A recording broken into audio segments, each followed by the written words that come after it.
Alô, alô, alô, testando, testando. Deixa eu ligar aqui no celular. Agora vai dar certo. Bom, pessoal, então é o seguinte, eu tive essa ideia, não é? Porque vocês estão aí com a prova na quarta-feira, deve facilitar. Que ao mesmo tempo que a gente vai conversando, eu já tô vendo as perguntas de vocês. Tenta escrever alguma coisa aí. Ótimo, Ludmila, top, opa, então vai funcionar. Cite 3 benefícios da mastigação de chiclete. Chiclete, chiclete, aumenta o fluxo salivar. Vamos correr agora.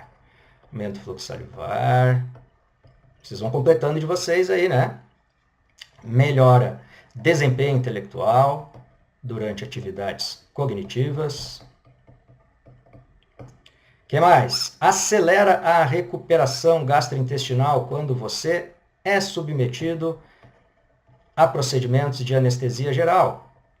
Você aciona nervos importantes, como o nervo vago, aciona hormônios importantes, como a gastrina, e com isso você tem uma recuperação mais rápida após anestesia geral. Esses seriam os 3 benefícios da mastigação de chiclete. Por que melhora a performance intelectual? Já comentei com vocês, não é? Melhora a irrigação sanguínea de áreas cerebrais envolvidas com desempenho cognitivo. Não esqueça que a nossa boca é o lugar mais inervado do corpo. Quase metade do nosso córtex cerebral capta informações sensoriais dessa região. Então você está ativando intensamente o fluxo sanguíneo de áreas importantes. Então sempre durante uma prova importante, leve um chicletezinho. Claro que eu brinquei com os alunos, né? Você tem que ter neurônio para ativar. Você tem que ter memória para resgatar. Não adianta não estudar nada, chegar no dia da prova e querer ativar memórias de coisas que você não estudou. Isso não existe. Então, quem estuda certamente vai resgatar esse conhecimento de forma mais efetiva se estiver mastigando um chiclete no dia da prova. Lembra desse cara aí do pânico aí? Olha lá, só tem dente inferior, então. O que acontece com pessoas com problema mastigatório? Como é que o dentista avalia objetivamente a mastigação? Objetivamente, nós avaliamos esta mastigação através de um teste que eu aprendi, não sei se meu amigo Luciano está por aí, performance mastigatória. Para quem é meu aluno, conhece bem esse teste, que eu trabalho bastante. Avaliamos o tamanho das partículas que um indivíduo mastiga após um número padronizado de golpes mastigatórios. Então, imagina que depois de 10 mordidas, uma pessoa normal consiga triturar assim as partículas até mais ou menos 2 milímetros quadrados, por exemplo. Enquanto esse tio aqui, coitado, dando o mesmo número de ciclos mastigatórios, ele vai lá e as partículas ficam gigantes. Não consegue triturar as partículas e vai lá dar 10 milímetros quadrados. Então, né, este númerozinho em milímetros, para quem não lembra, representa o famoso X50, tamanho virtual de partículas medianas trituradas após um número padronizado de ciclos. Quanto maior o X50, quanto maior este valor aqui, pior a pessoa mastiga. Explique por que pacientes edentados, ou seja, sem dentes, têm uma baixa performance mastigatória. Parece óbvio, né? Não vai mastigar, ok. Mas reflexamente, que é a forma principal como nós mastigamos, ele perde os principais componentes por esses reflexos. Perde os dentes, perde o periodonto, ligamento periodontal, onde tem os receptores de Ruffini, receptores de estiramento, que não apenas captam esse estiramento, detectam a força de mordida que você está executando, detectam o tamanho dos alimentos, a textura dos alimentos, mas principalmente controlam a força de mordida. Além de dissipar a força de mordida, eles controlam, ou seja, facilita com que você posicione corretamente o alimento, execute a força na direção correta, na posição correta. São os principais sensores da boca, os receptores periodontais. Sem esses receptores, você não tem uma boa performance mastigatória. Quanto mais dente o paciente perde, pior fica essa performance mastigatória. Vamos lá, pessoal? O que mais que temos aqui? Aula de mastigação. Esta aqui é legal, né? esta aqui é uma parte muito interessante, que trata dos reflexos. Então, a gente quer saber como é que a pessoa fecha a boca. Então, vamos lá. Eita, fase de fechamento. A gente já sabe que a resposta, o efeito final, a consequência vai ser o fechamento, obviamente. Essas serão as respostas. Ou seja, a estimulação dos músculos elevadores. O que a gente vai ter que descobrir são os estímulos. Quais são os estímulos? O que faz a pessoa fechar a boca automaticamente após abrir? Está aqui a nossa caveirinha, então, de boca aberta. Então, imagina que um masseter vem lá do zigomático, se inserindo aqui no corpo da mandíbula. Vamos lembrar o que tem aqui no meio destes músculos elevadores. Tá? Os músculos mastigatórios elevadores são muito bem equipados. Vocês lembram com aqueles receptores de estiramento? Aí todo mundo louco para falar fuso muscular. Então, os fusos musculares, gente, tem muito fuso muscular aqui nos músculos elevadores. Enrolados em fibras nervosas aferentes. Neuroninho aqui, certo? Sensorial. Vai levar informação para outro neurônio, já no sistema nervoso central, que não cabe tudo no desenho. Você sabe que tem o tronco cefálico aqui, onde tem todos os núcleos sensoriais e motores da região orofacial. Certo? Então você terá uma sinapse aqui. No caso do fuso muscular, ainda vai ter um interneurônio que vai excitar finalmente o neurônio motor. No caso, o neurônio motor do trigêmeo. Que vai lá e vai excitar o fuso muscular, certo? Quando você estimula o fuso muscular, por exemplo, quando você abre a boca, né? Você abriu a boca, estimulou o fuso muscular, a resposta será a... Tá? Então, o estímulo qual é? Estimulação do fuso muscular, só isso, fácil. Quando você abre a boca, a estimulação ocorre dos fusos musculares e as respostas simplesmente são as contrações dos músculos elevadores. Ponto. O que mais que acontece para que você feche a boca? O periodonto não está sendo estimulado, não tem estimulação do periodonto, porque você está de boca aberta. A ATM, gente, quando uma pessoa está de boca aberta, a cabeça da mandíbula ela vem um pouquinho para frente. Tá? Então, existe uma estimulação, sim, da ATM, com a cabeça da mandíbula um pouco mais para frente. E isso aí também é um sinal para que você estimule os elevadores. Tá bom? Então, é assim que a gente tem a fase de fechamento depois que abre a boca. Vamos pensar uma coisa agora. Então, você começou a fechar a boca, mas você ainda não encontrou resistência de alimento, tá? Então, seria essa fase de fechamento aqui sem o alimento.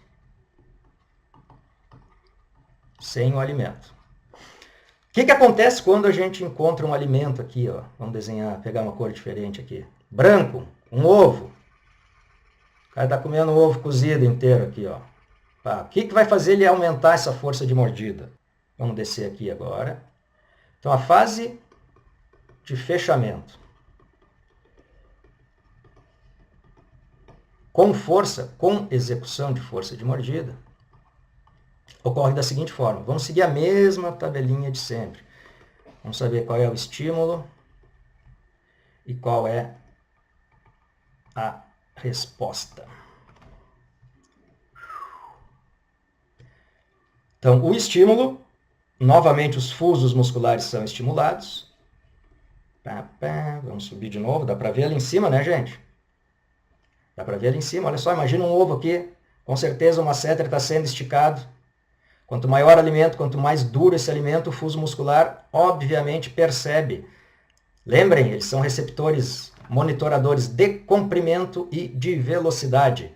Então, alimentos com consistência diferentes implicam em velocidades diferentes de encurtamento. Então, o fuso consegue detectar o tamanho e a dureza dos alimentos. É um receptor muito versátil. Então, estimulando o fuso, você vai ter, obviamente, a mesma resposta de sempre. Todo mundo já sabe, estimulação do masseter. Para fazer a força, está aumentando a força.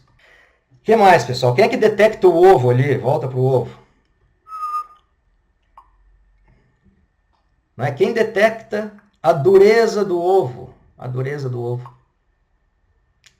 Quem detecta a dureza do ovo, vamos pegar um dente inferior aqui, ó. Quem é que vai detectar a dureza do ovo? Se isso aqui é um dente. O receptor periodontal, gente. Periodonto. Tá? O periodonto também detecta a dureza do alimento. Então, a estimulação gradual do periodonto, a estimulação gradual do periodonto também aumenta a força de mordida. Certo? São os dois receptores, gente, periodonto e fuso muscular. Eles que controlam nossa força de mordida. Lembrando, os velhinhos edentados que usam dentadura, eles só têm o fuso. Ele consegue mastigar, mas ele não tem uma sensibilidade e uma performance tão boa quanto uma pessoa com dentição natural, porque a pessoa com dentição natural tem os dois, tem fuso e tem periodonto, então tem melhor controle de mordida. Professor do amigo Luciano, professor Vanderbilt, é que nomeou este reflexo, pelo menos é um dos professores mais conhecidos, e ele nomeou esse reflexo, daquele nomezinho que vocês já conhecem, eu já repeti 1000 vezes em aula, reflexo chamado AMA, atividade. Acabou meu quadro aqui. Muscular adicional. A letra tá ridícula, eu sei. Não deu tempo de treinar. Ok, atividade muscular adicional. Isso faz aumentar a força até triturar os alimentos. Então você quebrou o ovo, gente. Quebrou o ovo. E finalmente, vamos para o último reflexo para não deixar aqui incompleto. Né? Então, depois que você quebrou o ovo, fez a força necessária para o alimento específico, você vai dar o golpe mastigatório para finalmente abrir a boca e recomeçar tudo de novo. Então, como é que a gente abre a boca, né? Qual vai ser o estímulo para a abertura bucal? Quais serão os estímulos, como sempre, tá, gente? Quais serão os estímulos? Quais serão as respostas para que a pessoa abra a boca? Os estímulos. Como é que o sistema nervoso sabe que você deu o golpe mastigatório? Que seus dentes se encostaram rapidamente. Seu periodonto aqui, ó, obviamente vai ser estimulado. Então, a estimulação rápida do periodonto, agora você vai estimular receptores de adaptação rápida, a estimulação rápida do periodonto, detecta esse golpe mastigatório, certo? Esse golpe mastigatório em máxima intercuspidação habitual. E, finalmente, quem mais? Quem que está aqui na volta dos dentes, em cima e embaixo? Rosinha nas pessoas saudáveis, vermelhinha nas pessoas que não gostam de escovar os dentes e usar fio dental. Os receptores mucosos. Tá, gente? Então, deixa eu escrever aqui os receptores periodontais, rapidamente. Receptores periodontais, estimulação rápida, e a estimulação dos receptores mucosos. A estimulação desses dois receptores, certo? São os principais estímulos para quem? Estímulo dos músculos, agora, obviamente, depressores. Então, você vai estimular os músculos depressores, que estão mais ou menos aqui atrás, né? Na região anterior da mandíbula, vamos inserir várias regiões que não estão aparecendo aqui, como o ióide, por exemplo. Mas você vai abrir a boca. Certo? Então é assim que a gente abre a boca. Daí abriu a boca, começa tudo de novo. Então a gente precisa muito desses receptores. A gente não tem o feedback visual durante a mastigação. Né? Basta botar o alimento na boca e mastigar. Claro que a pessoa tem que ter a dentição saudável, por isso que vocês dentistas são muito importantes, né? Vocês que devem ser os responsáveis por manter a saúde do sistema estomatognático, junto com o paciente, obviamente. Tem outra ferramenta legal ali da gente ver as emoções. Tipo de maloclusão, tá? Dá umas curtidas aí, só para ver se aparece os símbolozinhos aquele. Fica interessante. O símbolozinho eu botei aqui, ó. Aí, olha ali o dedão ali, ó. Apareceu o dedão. Coração, opa, ninguém ficou bravo. Opa, um monte de carinha ali. Alguém tá vendo aí? O pessoal disse que tá ok. Bom, eu vou seguir aqui, gente, nas mídias. Nos slides, isso mesmo, vamos para os slides, tá? Nossa, que dificuldade. Vamos para os slides, ó. Quais as principais más oclusões associadas com um hábito prolongado de sucção digital? E vamos explicar o desenvolvimento de uma delas, tá bom? Então, o que nós temos? Número 1, mordida aberta. Mordida cruzada posterior. Vocês sabem que os dentes superiores deveriam estar pela vestibular, mais para frente dos inferiores, e não cruzado como está aqui. E aqui também nós já temos a outra, que é classe 2, certo? Para vocês terem ideia, essa região aqui desse molar inferior deveria estar se relacionando aqui, ó, nessa cúspide mesovestibular.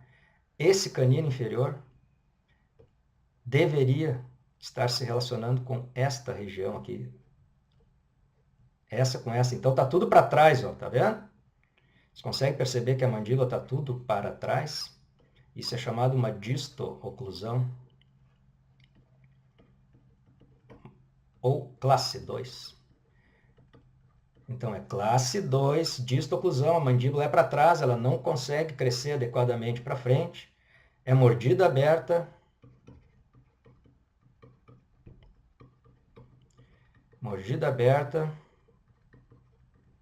classe 2, mordida aberta e mordida cruzada. Óbvio que nós sabemos que essas consequências dependem da intensidade, frequência e duração destes hábitos. Mas vocês vão ver isso aqui a rodo na clínica. Mordida aberta, mordida cruzada e classe 2 e às vezes tudo junto. Vamos explicar algumas delas. Mordida aberta é muito fácil. Se o dedão ou a chupeta está sempre aqui, como é que esses dentes vão erupcionar corretamente? Não consegue, bloqueia, tem um obstáculo. Então eles não conseguem ter uma erupção adequada e nem mesmo o crescimento vertical dessa região do alvéolo. Então, simplesmente por impedimento do crescimento vertical dento-alveolar dessa região. Mordida aberta.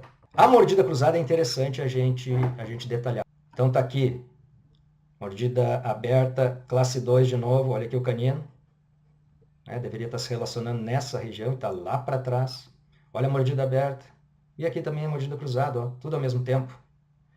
Tudo ao mesmo tempo. Mordida aberta, mordida cruzada, classe 2. Pode ter só um deles, pode ter os três, depende. Mordidão aberta aqui. Então vamos ver, por que estreita, gente? Isso aqui é extremamente comum. Por que fica mais estreito? O palato, a maxila de alguém que chupa bico, mamadeira, dedo, qualquer coisa. Olha só que bonitinha. Esta fotografia, eu gosto muito dela. Uma visão frontal, mostrando os dentes maxilares, primeiros molares superiores, molares inferiores. Isso aqui é a língua, tá, gente? A língua. Isso aqui é a bochecha. Então, os músculos bucinadores dos dois lados, obviamente. Existe um certo equilíbrio entre essas forças e o dente se mantém nessa posição. Certo? Ele sofre força externa e interna. Agora, tanto o dente inferior quanto o dente superior. Tá? A língua encosta nos dentes superiores normalmente, exercendo uma pressão natural. Agora, se você bota o dedão ali, atenção, ou simplesmente você abre a boca, isso é importante. Se simplesmente você tem o hábito de respiração bucal, cada vez mais comum nas crianças, asmáticas, rinite, sinusite, doenças alérgicas, se a criança respira pela boca, o simples fato dela abrir a boca já causa o abaixamento da língua. Mesmo sem o dedão ali, viu? Mesmo sem dedão, a pessoa já abaixa a língua. Daí você perde aquela força, você perde a força interna, não tem mais. Ó, só atua no inferior, não atua mais aqui. Então o bucinador vence, se sobrepõe a ação do bucinador, levando os molares superiores para dentro, para a lingual, causando o estreitamento. Certo? Causando o estreitamento, causando as mordidas cruzadas. Gente, né? Funciona essa possibilidade de interação. Tá? Eu estou cada vez mais apaixonado por educação à distância, porque eu sou apaixonado por aprender. É o que eu mais gosto de fazer na vida, aprender tudo que possa ser útil para mim. E ultimamente eu tenho aprendido muito à distância, tá? Eu tenho aprendido muito mesmo, em diversas áreas do conhecimento. E assim, muito que eu aprendi foi em cursos online, tá? Foi com pessoas famosas, ou seja, a possibilidade de crescimento pessoal hoje e profissional é muito grande se a gente vai atrás. Fala sobre o mecanismo da secreção ácida. Então, ó, deixei um presente para vocês aqui, ó. Então vou deixar aí na tela, porque a live vai ficar disponível para vocês. A animação é excelente. Sem rabisco de professor, vocês vão entrar na célula parietal, vocês vão ver a molécula de água, molécula de hidrogênio, de cloreto, vocês vão ver a anidrase carbônica, as proteínas da membrana basolateral, da membrana apical. Tá aí, ó, a resposta para vocês, tá bom? Voltei aqui só para dar uma boa noite, tá, gente? Valeu aí. Obrigado aí. Até a próxima.